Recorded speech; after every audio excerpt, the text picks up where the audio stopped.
अभी पुरानी वीडियो में आप अगर जाएं तो उसमें आपको नज़र आएगा कि यार उन्होंने जो गधा घास दी है वो गधा घास ऐसी इस तरीके से दी है कि जब उन्होंने अपनी नेस्टिंग बनाई है तो वो मटकी के सुराख से इतनी बाहर आई हुई है।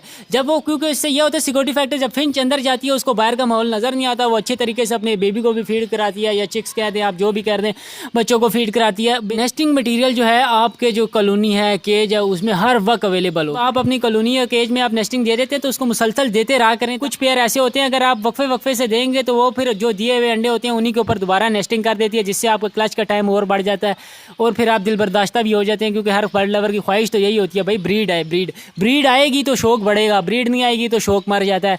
बहुत कम लोग ऐसे होते हैं बर्दाश्त कर लेते हैं और आगे चले जाते हैं, और जो बर्दाश्त करता है असल में वही आगे जाता है ज़िंदगी में।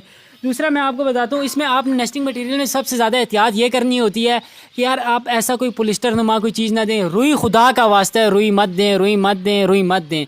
मैंने पूरा सीज़न देख लिया है, मेरा पूरा सीज़न बर्बाद हुआ है। रुई मत दें, मैं आपके हाथ जोड़ के ये कह रहा हूँ कि रुई बिल्कुल ना दें। जितने भी हैं जो लोग दे रहे हैं वो कम से कम दूसरे को मशवरा ना दें कि यार मैंने रुई दे रहा हूँ और मेरे ब्रीड आ रही है। ये तो जो आ रहा है देखें, जो कुदरती नेस्टिंग मटेरियल है वो कुदरती ही है। अब ये देखें, ये कुदरती चीज़ है।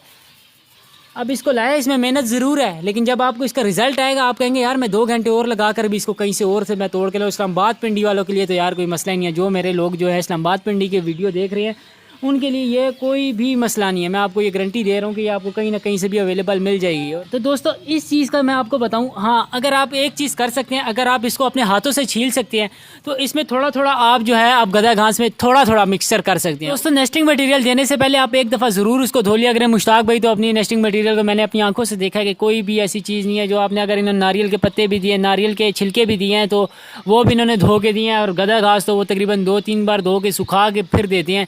धोने में सिर्फ ये होता है कि अगर कोई बैक्टीरिया वगैरह इन पर लगा हुआ है या कोई गंदी डोरें वगैरह या धागे वगैरह उनमें फंसे हों वो अंदर चले जाते हैं।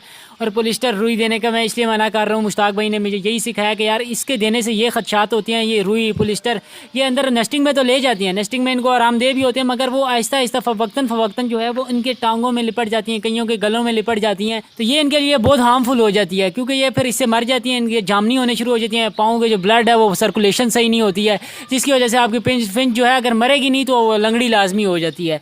तो इस चीज़ का लाजमी आप ख्याल रखा करें। तो दोस्तों वीडियो को बगैर लंबा किए हुए मैं आप लोगों से चाहूँगा इजाज़त, क्योंकि आजकल ईद के दिन चल रहे हैं, आप लोगों के घर भी मेहमान वगैरह आएंगे। तो दोस्तों मिलेंगे नए टॉपिक में, नई वीडियो के साथ, इस दुआ के साथ कि पाकिस्तान और दुनिया भर में बर्ड्स और बर्ड्स लवर इसी तरह तरक्की करते रहें, और मिलेंगे नए टॉपिक में नई वीडियो के साथ। तब तक के लिए अल्लाह हाफ़िज़।